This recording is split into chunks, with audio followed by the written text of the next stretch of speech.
کچھ گناہ وہ ہوتے ہیں میرے نوجوان عزیز غور سے سنیں، کچھ گناہ وہ ہوتے ہیں جو تنہائی کی وجہ سے انسان جن میں مبتلا ہوتا ہے.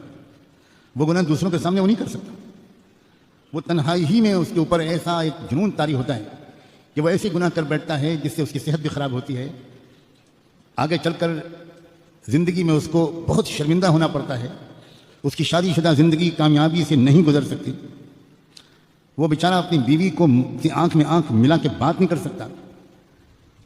ایسے گناہ انسان سے تنہائی ہی میں ہوتے ہیں اور نوجوانوں سے کثرت سے ہو رہے ہیں اس دور میں.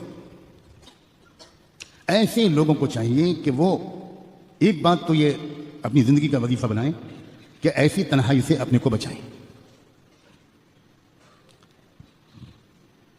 دوسرے، جس وقت ان کے دل میں اس طرح کی کسی بھی گناہ کا خیال آئے، ہمیشہ یاد رکھیں گناہ کا عمل بعد میں ہوتا ہے، گناہ کا خیال پہلے آتا ہے. کسی بھی عمل کا عملی طور پر کر گزرنا یہ دوسرا مرحلہ ہوتا ہے. پہلا مرحلہ ہوتا ہے خیال کا.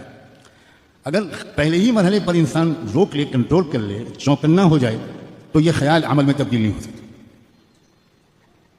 اس خیال کو سے رکنے کا راستہ کیا ہے؟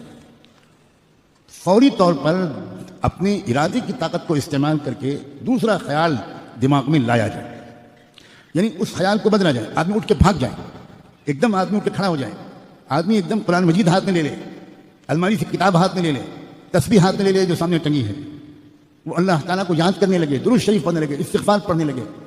اگر وضو کی حالت میں تھا تو جلدی سے نماز کی نیت باندھ لے. لیکن کچھ نہ کچھ کرے. اسی خیال میں انسان ڈوبا رہے، اسی خیال میں لگا رہے، دیر تک اسی خیال کے بارے میں سوچتا رہے اور پھر یہ تمنا کرے کہ وہ عمل مجھ سے سرزد نہ ہو. یہ انسان کی فطرت کے خلاف ہے.